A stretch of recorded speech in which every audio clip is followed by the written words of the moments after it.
Layla was innocent, but after what happened last night, she quickly realized what was going on. Her face flushed with embarrassment and anger. She thought, a sex worker has such strong sexual desire. Suddenly, she felt her hands were dirty. Enjoy your meal.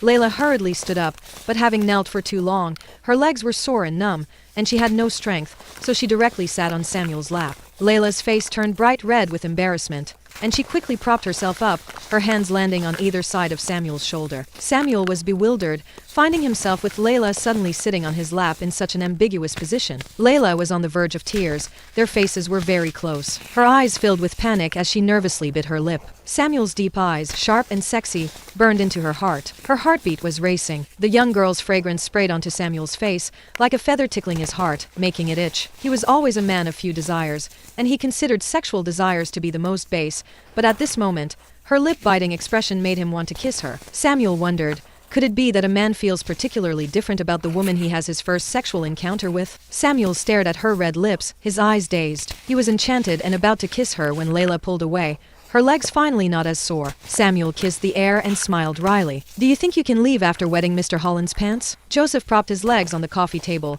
blocking Layla's way. Either lick it dry or spend the night with Mr. Holland. Your choice. Layla's face turned pale, and she said sarcastically, sorry, I'm a waitress here. If you want fun, find a prostitute. With that, she stepped over Joseph's legs and left. Samuel watched Layla's angry back, smiling wryly. She had quite a temper. He suddenly had an itch to smooth down her bristling bunny tail. Layla wanted to leave the bar immediately, but she had agreed to work until a.m., so she had to continue working. She carried 3 bottles of wine to booth number 10, where a group of wealthy young men in their early 20s were being loud and rowdy. Layla put down the wine and was about to leave, but a red-haired rich kid stopped her, insisting she drank with them, and forcibly pulled off her mask. Layla Adkins? A startled voice came. Layla froze. The voice belonged to her younger brother, Owen Adkins. She wondered, he is a poor student. How could he be hanging out with this group? A wealthy young man asked. Owen, didn't you say your family was wealthy? Why does your family work here? Owen regretted calling out Layla's name, feeling very embarrassed and immediately angry. He shouted,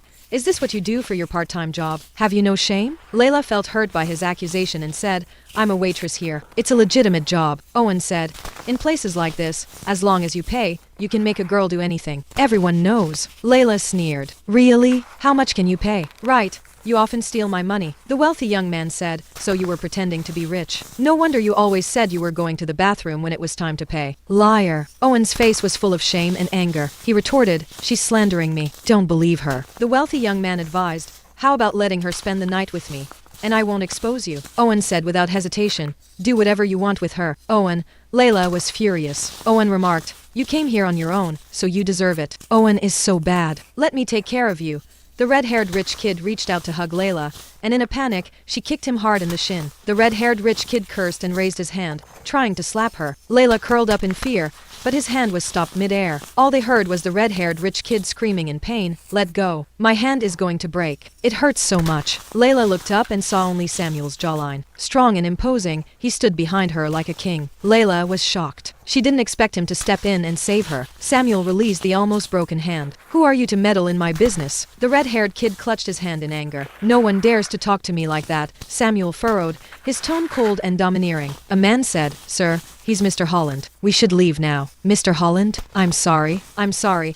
The red-haired kid quickly bowed his head in apology and fled in a panic. Owen. Layla timidly reached for Owen's hand. Don't you touch me. Owen harshly pushed her hand away and left with them. Layla suppressed the bitterness in her heart, expressed her gratitude, and left. Your first time playing hero, but too bad the little bunny didn't appreciate it, Joseph teased. Samuel was not one to meddle in others' affairs. It was clear he was interested in this little bunny. It was strange. Wasn't he supposed to avoid women? However, it was just a game. The Holland family heir could never be involved with a barmaid. Samuel was too wise to do such a thing. Besides, he was already engaged. At a.m., Layla finally left the noisy bar. She had a headache, tinnitus, and an even more exhausted heart. Layla thought, Owen and I are half-siblings. Owen is spoiled by their parents, unambitious, and often gets into trouble. Our relationship is terrible. However, tonight, he allowed those rich kids to harass me, making me feel very hurt. No matter what, we are family. At least, I consider him as my brother. The sudden sound of a car horn interrupted her thoughts. A black Rolls-Royce. The back window rolled down, revealing a cold face. Get in the car, Samuel said. He didn't know why,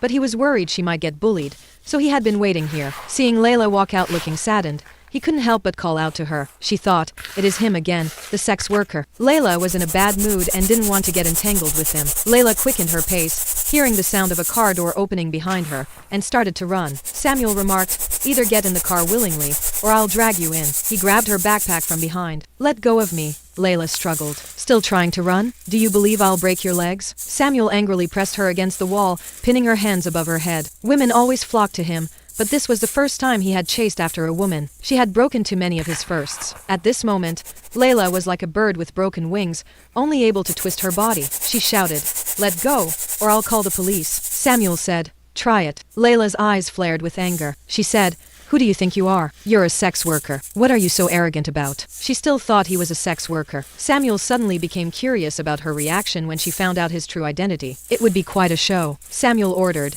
get in the car. I have something to say. Layla refused. We're even now. I have nothing to say to you. Samuel had no patience to argue with her and directly shoved her into the car.